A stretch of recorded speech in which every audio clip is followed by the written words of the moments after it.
Welcome everyone, and thank you for joining us today. My name is Paul LaSavio. I'm the marketing manager here at Production Software at Hexagon, and just wanted to thank you all for taking the time out of your day to spend with us to learn about how to make your shop smarter and to streamline your processes. Today I'd like to give you a little bit of introduction to Hexagon as an organization and a little bit of introduction to NC-SIML, which is our G-code simulation and verification product that we'll be showing today. For those of you who aren't familiar with Hexagon as a company, Hexagon is a global leader in sensor software and autonomous solutions. We have a range of products that span all sorts of industries, from industrial to infrastructure and safety and mobility applications. And we are in the manufacturing intelligence division. And so our technologies are really used across the manufacturing sector to help companies make their production smarter and to streamline their processes. And we have products in the design and engineering sector. So for our customers who are designing products and simulating those products in the real world and real physics, to production products. Those are our products for our customers who are producing parts and running CNC machinery. And so we have a suite of software products that help our customers to manufacture parts more accurately and more efficiently. And then we also have a suite of metrology products as well, from hardware like coordinate measurement machines and white light scanners, laser scanners, and laser trackers, to the software that runs those machines. And then we also have software solutions that sort of tie all those different divisions together and help our customers to utilize data to make smarter decisions in their production facilities. So speaking of making it smarter, that's really Hexagon's philosophy in terms of it drives our product development, and it drives our company, that we want to help you to streamline your processes wherever it is. And when we talk about smart factories, we like to think of it as a smarter factory, because a factory may be smart, but there's always things that we can do to improve, and there's always ways that we can help our customers to streamline a certain process and to help them make things more efficiently. And we're going to talk about some of those things today. So bringing it down to NC-SIML, NC-SIML is our simulation and verification software for G-code, and we're going to be talking all about that today and the ways that it can help you to not only run your CNC machines more efficiently, but also more safely, and to make sure that you are producing the right parts the first time. So what is NC-SIML? It's a universal digital twin verification and optimization software. So it really takes your CAM program and takes the G code from that, and it verifies the quality of that G code, and to ensure that it's going to run correctly on your CNC machine, and to make sure that you're not going to crash it and that your CNC machine is running as efficiently as possible. So today we're going to talk about some of the things that make NC-SIML unique in the marketplace. There are other products that will do this. Even CAM software solutions have some simulation functions built into them, at least most of them do. And we're going to talk about what makes NC-SIML different than the simulation that you can see in your CAM software, and how it differs from those. So when we talk about the manufacturing workflow, a product is going to go from design and engineering. We're going to design the tools around it. We're going to plan all of our production and the materials that we're going to need, program the part in your CAM software, and then the green section here is really where NC-SIML fits in the production process. So to validate and verify your G code, to optimize that G code to make it run as efficiently as possible, and then also to automatically create that technical documentation for you as well.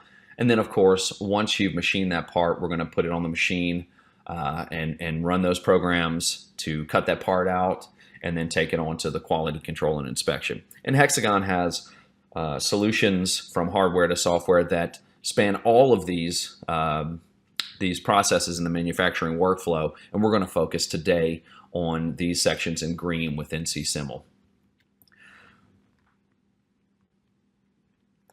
So from some of our customers in terms of why they choose NC Simul over other simulation and verification software products that are out there on the market, one of the things that our customers like is the ease of use. It's set up to follow a three-step process for you. So in terms of being easy to use, it works the way that you think it should work, and our customers really love that. It also verifies all the macros and subroutines that you have in addition to the G code, so that if you have macros built in, we can simulate those and verify those in the real world conditions, so that you can have confidence that when you send that G code to the machine, it's going to do exactly what you expect it to do. Of course, our customers love the speed of simulation, and the graphics are exceptional, so that you can see exactly what that machine is doing. You can see all the kinematics of the machine and the motions and everything, and to see it almost like as if it were in the real world. It's a true digital twin of your machine. And of course, because of that ease of use and the three-step process that NC Simul follows, there's a short learning curve, so that you can make sure that you are implementing the technology as quickly as possible in your facility and start to benefit from it right away, which really decreases the time for you to have a return on investment with the technology. And in terms of the CAM software that NC Simul can work with, it's CAM agnostic. It simulates true G code and the macros on your machine, so it doesn't matter where that G code is coming from. Now, obviously, we have a suite of CAM software products within the Hexagon product portfolio, from EdgeCam, AlphaCam, WorkNC, Visi, SurfCam, and Esprit, but it's also CAM agnostic, so it can run the G code and verify the G code from any CAM system that you're using. And there's interfaces built in for many of them out there, and especially the more popular ones. It's also machine agnostic, so it doesn't matter what type of machine or what brand of machine that you're running. We can create that digital twin for you, and to make sure that you can simulate and verify your G code for whatever machine that you're running. And our customers are in every industry that you can imagine. We don't focus on the type of industry they're in, more of their machining processes. Our customers that are in aerospace obviously love to have this verification because of the high value of the parts or some of the complexity of the parts, but we're very strong in other industries as well, from heavy equipment to medical devices, automotive, consumer products, industrial equipment, really anywhere that people want to make sure that the G code that they're sending to their machine is going to run right and run the first time. And that's what our customers are using NC Simul for. So now what I'd like to do is turn it over to Christopher Parker, who is one of our application specialists for NC Simul, and he's going to give you some demonstrations of NC Simul and how it can help you to streamline your manufacturing processes. Christopher? Yes, thank you very much for the intro, Paul. Also, I just wanted to remind you before we get going that there'll be a short question and answer session at the end of the presentation. So if anything pops into your mind throughout the demonstration, feel free to type it in the chat box, and we'll answer as many as we can get to finish things up. The focus for today is to show you the three-step process of NC Simul that Paul mentioned. And then after we complete that, I'll also show you how you can strengthen the process with OptiTool and NCDoc, which are the two modules for optimization and documentation creation in NC Simul. And at this point, you should be able to see my NC Simul screen now, which is the home screen for the CMX50 environment that we're looking at. That's the machine that the project will be run on today, but of course you could create any number of environments for different machines and choose that to run out of instead. And the idea with the environments is that any resources that you create inside those are reusable across other projects. That way, if you had a standardized tool library or it was connected to a particular machine, you could then just reuse all those models across a variety of jobs. Inside one of these environments, you'll have a list of any jobs that you've already created. So we have one here in this environment for this one. And if I click on it once, I just get a quick preview of what's contained inside that job. So if I had happened to use a couple different machines to get that part built, you would be able to see which machines were used in here, what tool libraries are being utilized, and in the process, perhaps the name of the program to quickly verify that you're running the correct one. If I double click that same icon, it actually opens the process and starts the 3-step process that we had been outlining. So step 1 during that is syntax error check. Anything that would alarm out the real machine is going to be caught ahead of time. This includes things like overtravels and undefined codes, and you'll see a quick readout of them at the base of the information window down here. After that, we'll jump into step 2, which is the simulation. This is the step where all the material removal occurs, and you'll see anything related to motion. So that's where your crashes will show up. If you're cutting without coolant, cutting without the spindle on, any sort of that. And finally, after that, we'll do a comparison where we compare the original part model to what we just cut out of the rough stock with a G-code. And it's going to show you if you're hitting your tolerances, if you're gouging the material, or if you're leaving extra material in spaces that needs to be cleaned up. And then ultimately, at the very end of that, we'll go into the optimization and documentation modules as extras at the end of the process. And I'll show you exactly how that works in a day-to-day setting, or what you could expect to do day-to-day. But before I jump entirely into that, I'll walk you a little bit around the screen so you know exactly what you're looking at as we do that. The left-hand side over here is what we call the job tree. And any of these elements can be created from scratch inside NCSimul, or if you've already created these inside your CAM system, they can be transferred over through our interface.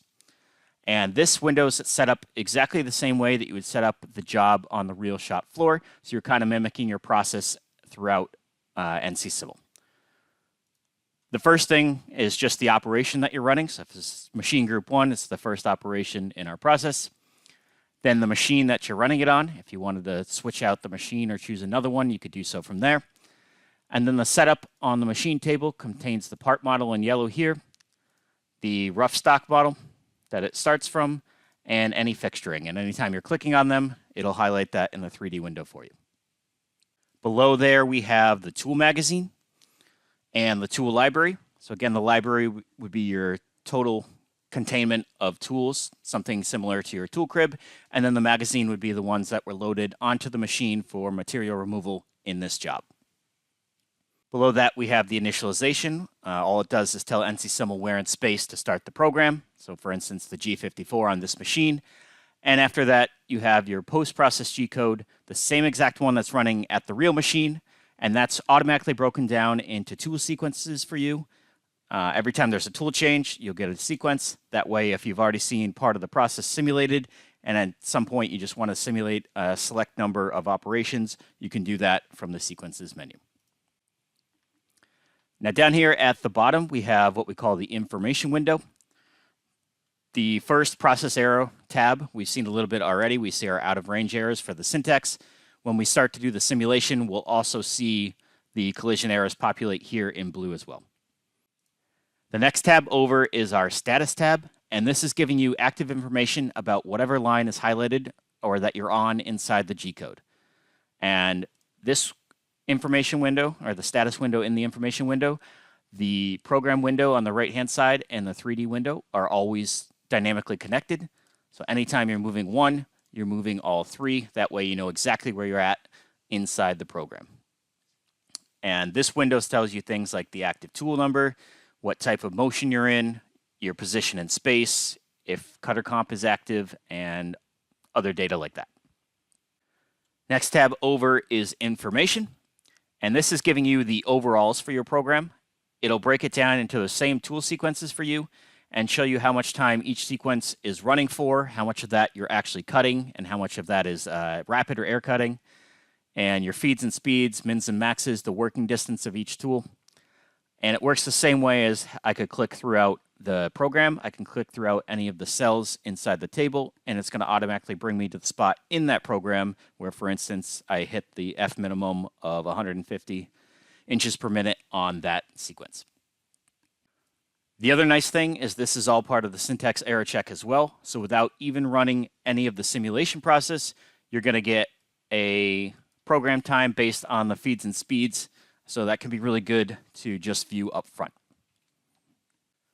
Two more areas I want to hit down here. One is a variables tab. So if you have a program that has a lot of macro calls or variables that you need to track, or looping and conditional formatting things, you can choose a variable that is part of the G-code, add it over to the right-hand side, and that way, anytime again that you're moving throughout the program and that variable is storing a value, you can make sure it's doing the correct one. And the last thing I'll show you down here is a Graphs tab. And this is just a quick visual representation of the motion of the machine. If I click and drag inside there, I can move it bidirectionally. Again, it's moving the machine model and the G-code. I can jump tool by clicking these icons. I can jump optional stop to optional stop. And right now we're just in feed rate by minute, but you can choose a series of parameters to add and flip between. And when we get to the optimization portion, there'll be some really good extra ones that we can take a look at inside there as well. Moving on to the right-hand side, this is what we call the program window. So it's the same post-process G-code that we saw as part of our job tree, plus any subroutines or macros that the real machine is running in the background. So when we create a digital twin for NC Simul, we extract all the files from your real machine, and we place them into the digital controller that we have. That way, anything that is called is going to be exactly the same motion as what you're seeing at the real machine. So for instance, anytime that there is a macro call, you'll see a little plus sign that you can then expand. And this one is the cycle 83, but you'll get exactly what your machine is doing. That way, if anything is changed in this text file, you can modify it directly to modify the behavior of the machine. And it also provides a really good estimate of both cycle time, because it has to run through all of these, and any motion it might take on perhaps a tool change retract to make sure that that's behaving the exact same way your true machine does. And we customize that for every single machine that we build. And then the final area that we'll go through is just this main 3D window. You have two ways of viewing the simulation. You have this full machine view where you see all the axes in motion, and you can also switch it to a simple table view where it just shows the tool moving around and locks the table in the Z-axis direction. What you're looking at here, your reds are your rapid motions, your blue are your feeding motion, and if you had cutter comp active, you'd see those toolpaths highlighted in green. And that is the basic rundowns for what you're kind of looking at in the window. And I can jump back to the process errors tab, and we can start the 3-step process that you would be expecting to do day to day using NC Simul. So the first thing we want to do before alarming out the machine is taking care of anything that it doesn't like to read. And what you want to do is just move top to bottom throughout the process errors. And as you click on one, it's going to show you exactly the line in question that's tripping up NC Simul, and it'll show you what the machine looked like at that point. The language here is what it's saying is that the Z-axis is out of range. Its current position is 0.1, and the maximum that it could reach is 0. So we're just barely outside of the retract window, and perhaps maybe somebody meant to do negative 0.1 instead of 0.1, so we can go and switch that directly from the code on the right-hand side. And to do that, I just hit this quick edit tool here. It'll turn this entire window into a text editor, and I can go in there and hit add the negative sign to the Z value. I'll just say yes to taking into account changes. It'll automatically rerun the syntax error check, making sure that the new value is acceptable. And once it does that, it'll refresh, and you can move on to your next error. So for instance, that one took care of everything in one shot, because once we brought this tool back into the envelope, these motions that used to be outside the envelope at that same 0.1 level are now all inside. So that's why it's a good idea to kind of go top to bottom throughout the error messages. One change can take care of a couple. So we're at green here and empty in the errors. So we're good for step 1, and we can move to step 2, which again was the simulation process. And inside the simulation ribbon, you're really using 3 main buttons. You have your reset button here, you have this play button, and then this is the speed of simulation slider, basically how fast you want to see the material removal come off the part. And as it's removing, I can view both the machine and table view at the same time if you want, by going up to display, splitting the screen, and I could shut the toolpaths off to get a nicer view. And as you'll notice, each tool is running and machining in its own color. That way you can make sure that each tool is doing the proper work it should be. And as it's machining, there's no need for it to recalculate. I can be zooming around, I could be panning and rotating both of either of the screens, and NC Sim will continue the process and update the view automatically to what I'm moving toward. I'm just going to speed it up, and as it continues to simulate, it'll start to populate a series of error messages down in the information window, again in blue as we were saying, and the language of it is machining with a non-cutting portion of the tool. So at any point, I can pause the simulation. I can actually shut off the front of the machine if I want to have a little better view, and go in and click on any of the error messages to once again line up where in the G-code the error was occurring and what the machine looked like as it was doing it. So clearly we don't have enough stick out on this tool to be able to machine this pocket without rubbing around the edges at all of these hole locations.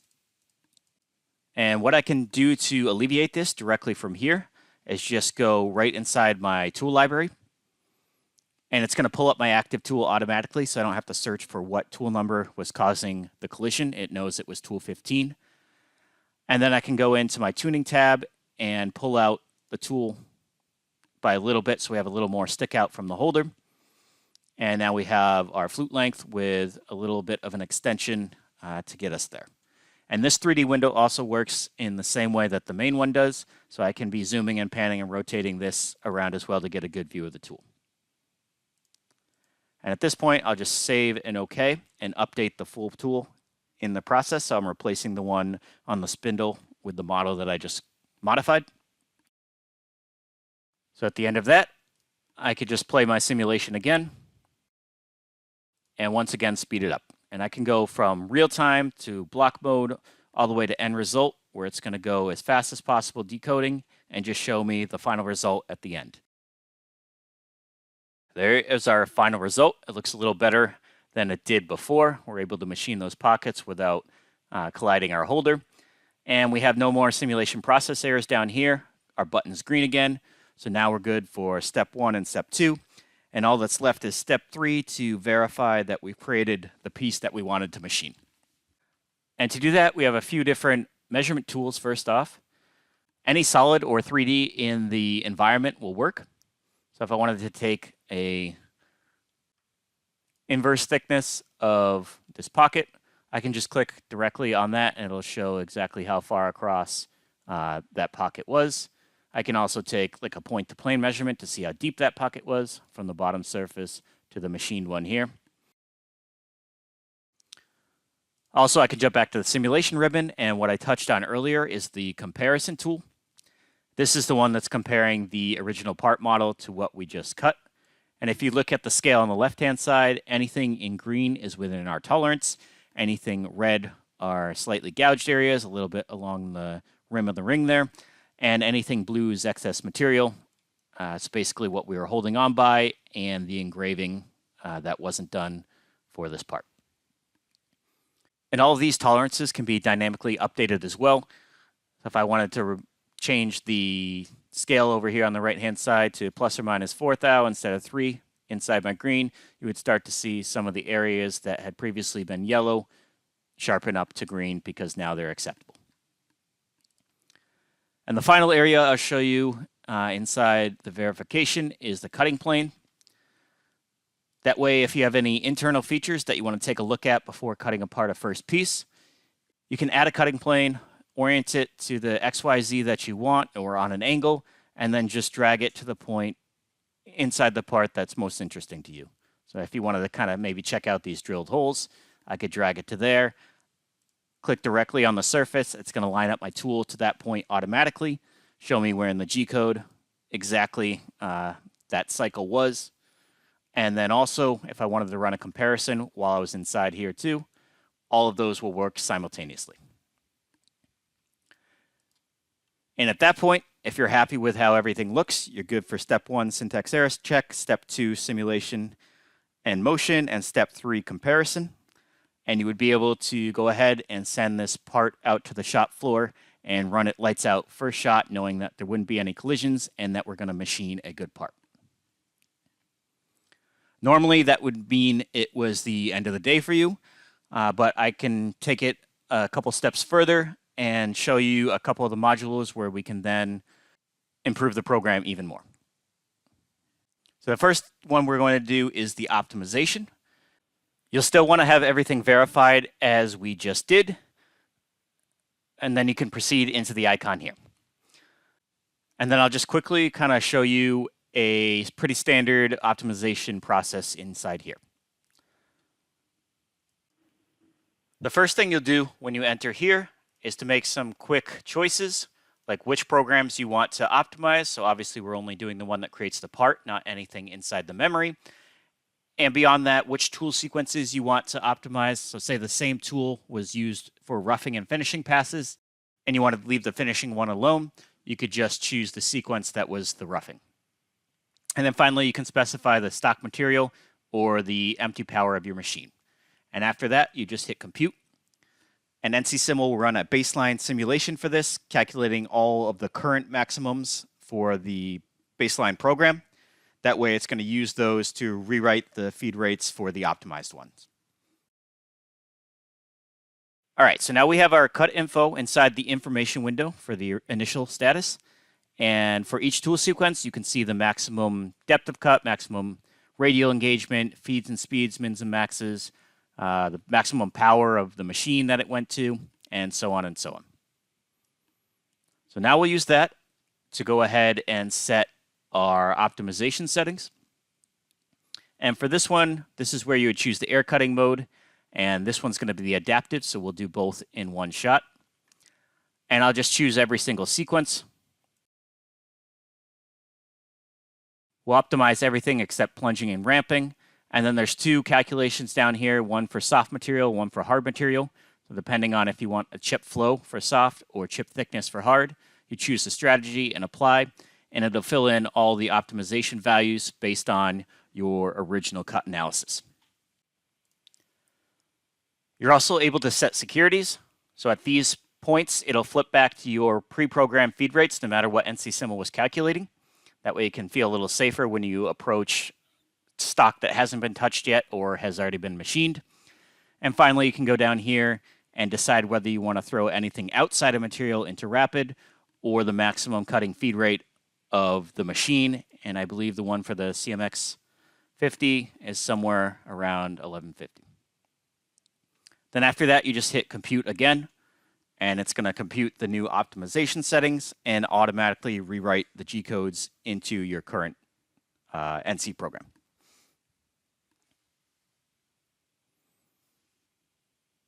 So there's all it took. And if you look at the program on the right-hand side, any line that a feed rate has been modified on will show up in purple. So you can very easily see where the modifications are being made. And we can also do a direct comparison of the original program to the one that's optimized. And you can see the differences side by side, I should say.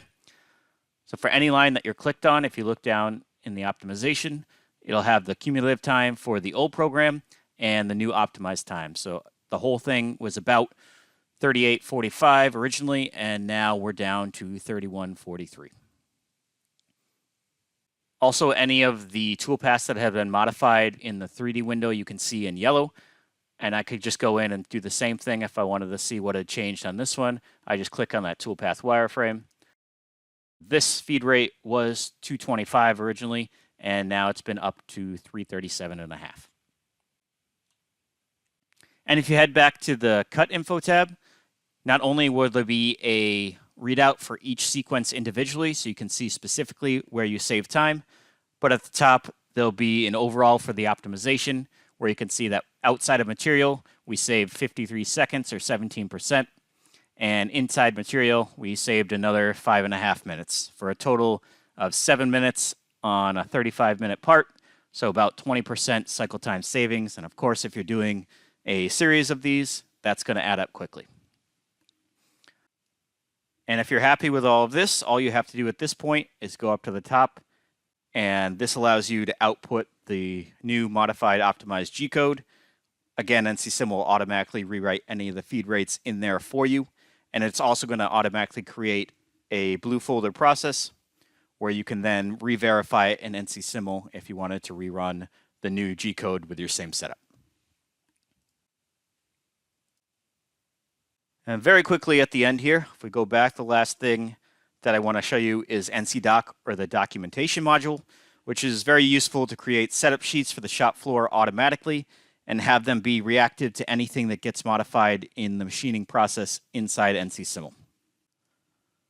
And what you can do, this is completely customizable. So whatever your shop floor is used to outputting for setup sheets, for formation, or for formatting, I should say, you can go ahead and create that. Everything's created on Fast Report inside NCSimul. You can create screenshots of different orientations of the things to be sent through, like your part model or the machine or the G54 setup, so the operator knows where that is. And after you've taken any of those that you want in here, you just go up to preview and it loads the template that we've created to customize to your shop. And this is the window that will populate, which will allow you to choose which template that you're running. So we can have one where all the information is contained in one sheet, or we can have a specific sheet for each of these type of things. And even beyond with the tools, you can go in and say which parameters that you want to transfer to the setup sheets for the tools. Then all you have to do is hit preview down here. It generates the PDF or Word document. And this is the one that is all in one sheet. So you have your tool view, the part evolution throughout the machining process, and sort of a description with the sequence time. And as we go down, we'll see things like the original part model, the setup list and where that should be. Again, the sequences and how much time each tool is taking of the total process. Just some machine information.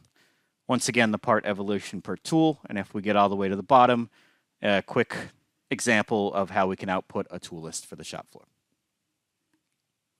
And by using this, not only will you have proof that NCSimul has been run and verified before removing it from the programming room and sending it to the shop floor, but it also creates a better synergy between machinist and programmer so that they know everybody's on the same page and everything's set up properly, and you have a lot of visual tools to be able to verify that.